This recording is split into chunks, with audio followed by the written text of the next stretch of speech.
Welcome children in your geography class. In our previous two classes regarding water resources, we have completed sources of water, need to conserve water, conservation practices, rainwater harvesting in India, its need, water harvesting mechanism, meaning and need of irrigation in India, methods of irrigation, in which we have completed well and tube well irrigation. Let's continue with canal irrigation today. What is a canal? A canal is a man-made waterway that allows boats and ships to pass from one body of water to another. Canals are also used to transport water for irrigation and other human uses. That means it is a potable water as it is a fresh source of water. So, drinking purposes it is also used, as well as from the dams the water is also used to produce hydroelectricity. So, that means canals are multi-purpose. So, they are also known by the name the multi-purpose projects have been developed on the rivers. So, these are multi-purpose, not only serving the irrigation purposes, transport and producing hydel power as well as for potable drinking water.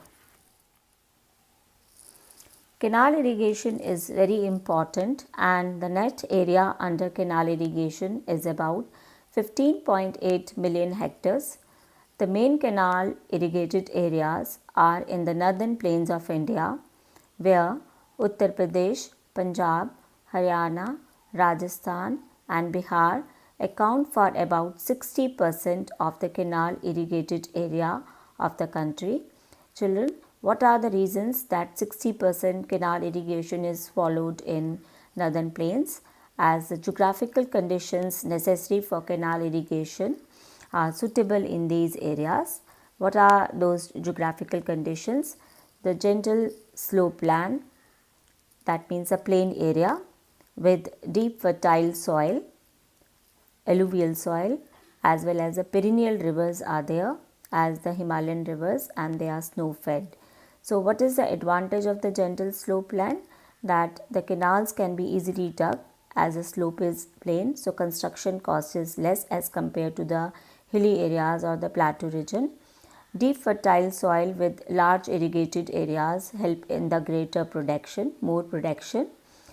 So, the cost of construction of canals can be taken out from the large scale production, and perennial rivers are the source of the perennial canals so that they can supply water throughout the year, and that will definitely raise the agriculture production because throughout the year we are able to grow the crops in the agriculture field, either it is a Rabi season, Kharif season or Zaid season.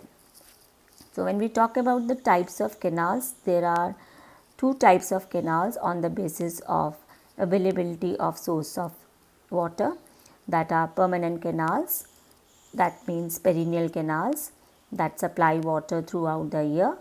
So, that is why they are also called as perennial canals. Then we have inundation canals also that can supply water only during the time of rainy season. So, they are also known by the name as they control floods. They are also known by the name the flood canals also. So, let us talk first about inundation canals. Children, what are inundation canals? During the rainy season, these canals can supply water. It actually happens due to the raised level of water in the rivers because of heavy rainfall during the rainy season, but these canals are uncertain water quantity is supplied by them, because if the rainfall will be more, they will supply more water, and if rainfall is less, then it is difficult for the canals to supply the water. So, their source of water is also river, but there is a difference. They carry extra flood water only. That is why these are also called flood canals. Some canals of Chenab and Indus rivers are the examples of these canals. So, that means whenever these canals are constructed As you can see in the figure also, the dams are not built, only the river water is diverted into the different channels, because in the low lying areas the water is filled and then it is supplied to the agriculture field. So, they are only operational during the rainy season. Next, let us talk about the perennial canals. So, from the word you can get the meaning. Perennial means the canals supply water throughout the years. So, what is the reason that these canals supply water throughout the year? Because these canals flow all the year round and thus known as perennial canals. Why they draw water? Because they draw water from the rivers, from artificial lakes, and dams are constructed on them, barrages are constructed, and which maintain a high level of water on the upstream side, and they are able to provide water throughout the year. So, this is a picture of a canal, means a channel is made with the help of the dams, and dam water is stored and then that is given to the different parts of the country.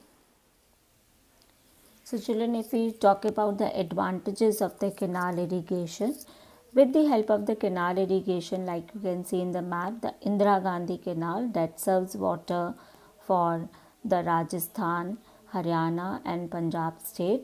So, with the help of this irrigation, canal irrigation has proved a boon in the sandy patches of the desert areas of the Rajasthan, and we are able to grow crop in the arid areas throughout the year with the help of canal irrigation. So, not only this Indira Gandhi Canal is providing water to the Rajasthan state, but Haryana, Punjab states are also benefited, and these states are able to grow the crops, the Rabi and the Kharif crops as well as the Zaid crops throughout the year.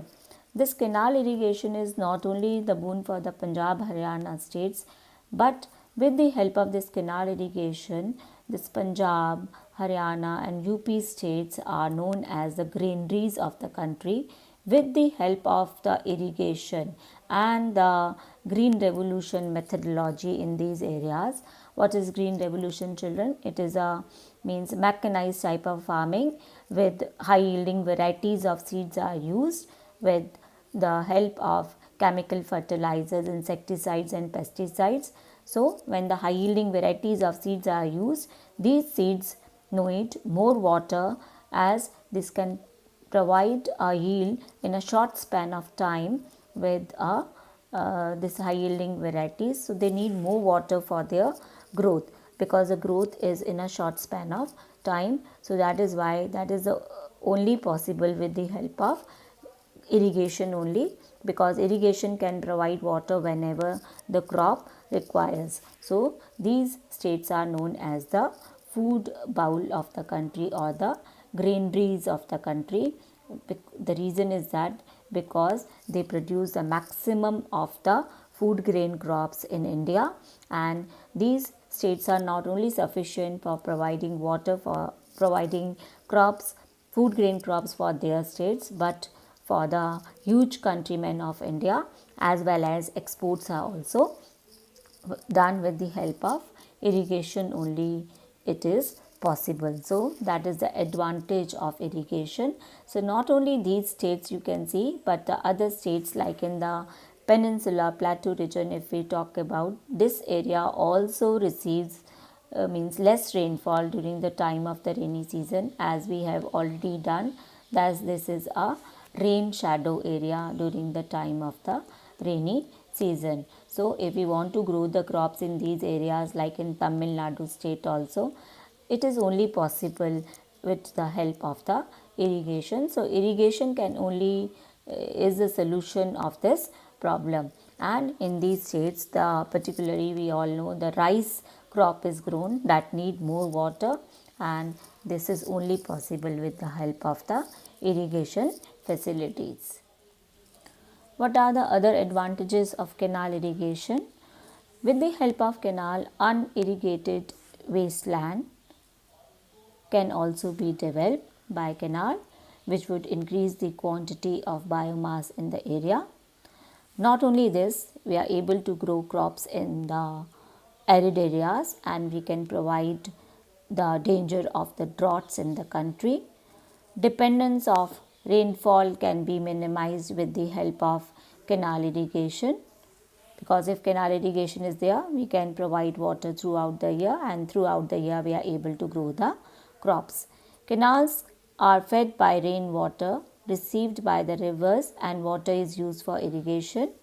Production of crops needing more water, that crops that need more water like rice is there, jute is there, kharif crops need more water. That is only possible with the help of the canal irrigation.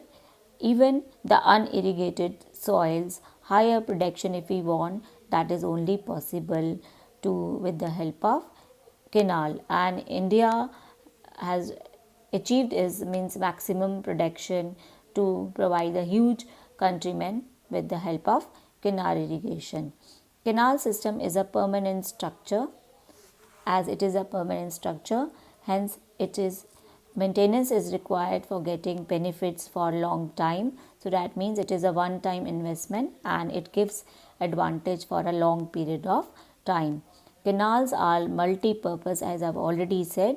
They are not only used for irrigation purposes, hydroelectricity is also produced, navigation is also done in the canals, it is also supplying water for drinking purposes also.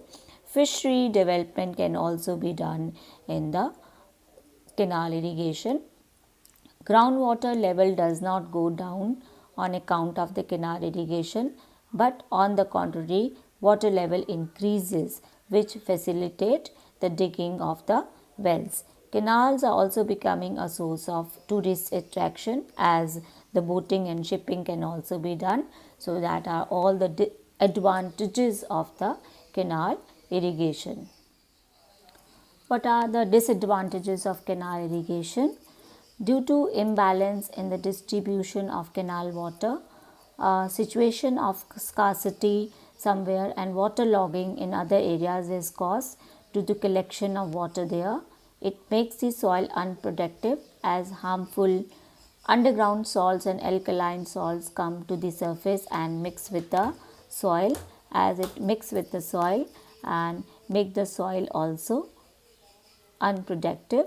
Many diseases are caused due to the spread of mosquitoes, worms, insects on account of the stationary water in the canals. Whenever water logging occur, this type of diseases are also spread, like the dengue is there, malaria is there.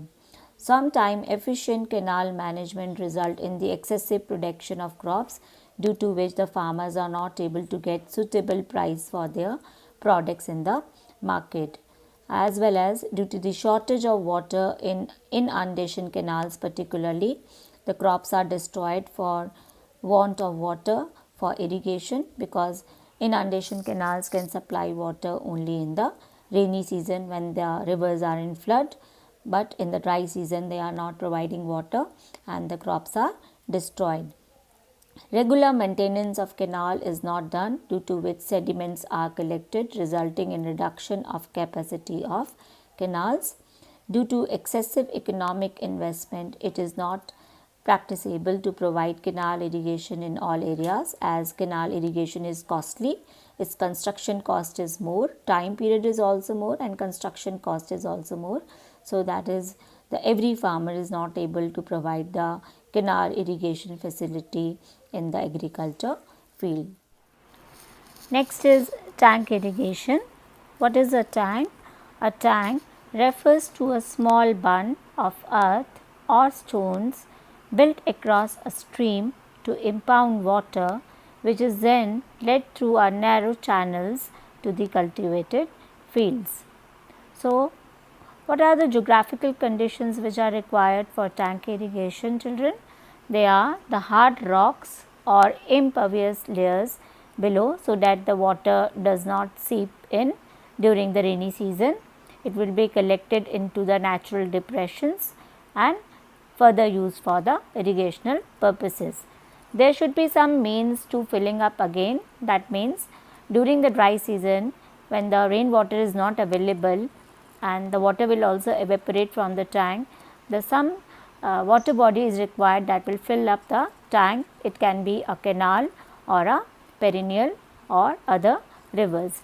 So, what are the areas where tank irrigation is popular? Tank irrigation is popular in the Peninsula Plateau region, particularly Andhra Pradesh, Telangana, Rajasthan, West Bengal, Tamil Nadu are the leading states for tank irrigation.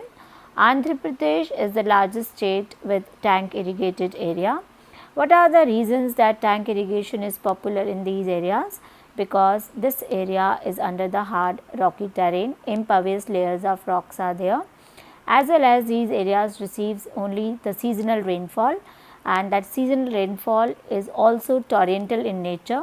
So, this torrential rainfall it is the means best way to collect the rainwater in the tanks, as most of the tanks are naturally built in the hard rocky terrain. So, perennial rivers are also not there. So, this is the only source of irrigation in the Peninsula Plateau regions. And what are the advantages of the tank irrigation? It is a cheap, a cost effective method of irrigation, as that is why it is a popular method of irrigation in the Peninsula Plateau region. It maintains the level of groundwater because the rainwater is collected, and that will definitely increase the groundwater table also. So, these are the advantages of the tank irrigation. Where the construction of well is very costly. Like if we talk about the Peninsula Plateau region, if we want to construct wells, it will be very costly. And why it is costly? Because of the hard rocks in this area, as well as if we construct the wells also, the water is not going to seep down because the hard terrain is there. So, irrigation by tank is cost effective in this area. Expenditure is much less as compared to the canal irrigation, also because in the hard rocky areas most of the tanks are built naturally because the depressions are there in the hard rocky terrain. So, they are built naturally and water get filled during the rainy season. But there are certain disadvantages also with canal irrigation. Source of water in tanks is only from rainfall. If there is a variation in rainfall, it has adverse effects on agriculture because they will not be able to supply water throughout the year if the tanks are not connected with the river or the canal. Rainwater flowing towards tank carries sediments also along with them, which reduces the depth of the tank. So, it requires desilting from time to time, which is very costly because again and again we have to desilt the tank, the sediments we have to remove from the tank so that the water capacity increases. Taking water from tanks for irrigation is also very costly because we have to provide the water from the large tracts of land, so that electricity is also required. Tank occupy a large space area because many natural tanks are very extensive, and from that large tract that can otherwise will be used for the agriculture purposes. So, these are the disadvantages of the tank irrigation. Let us start with the next modern means of irrigation. And children, the modern methods of irrigation are the scientific way of irrigation, as complex machinery is used, so that these methods are the advanced and the efficient method of irrigation.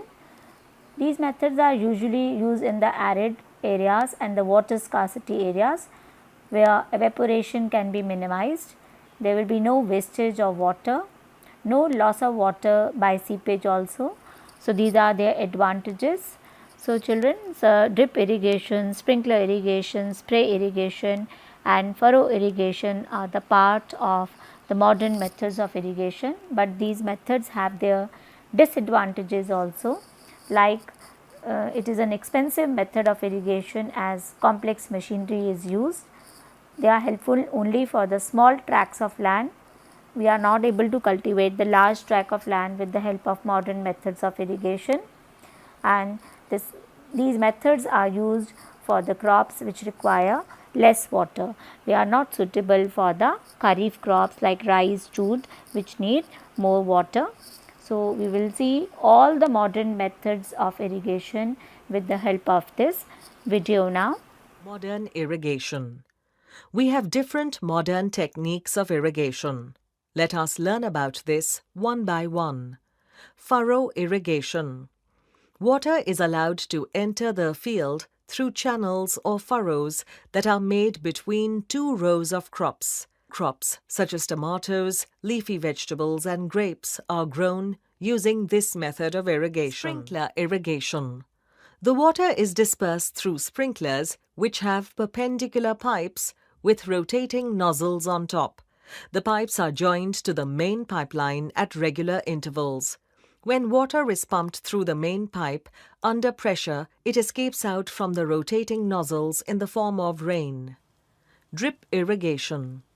In this type of irrigation, the water is made to trickle or fall down drop by drop near the roots of the plants.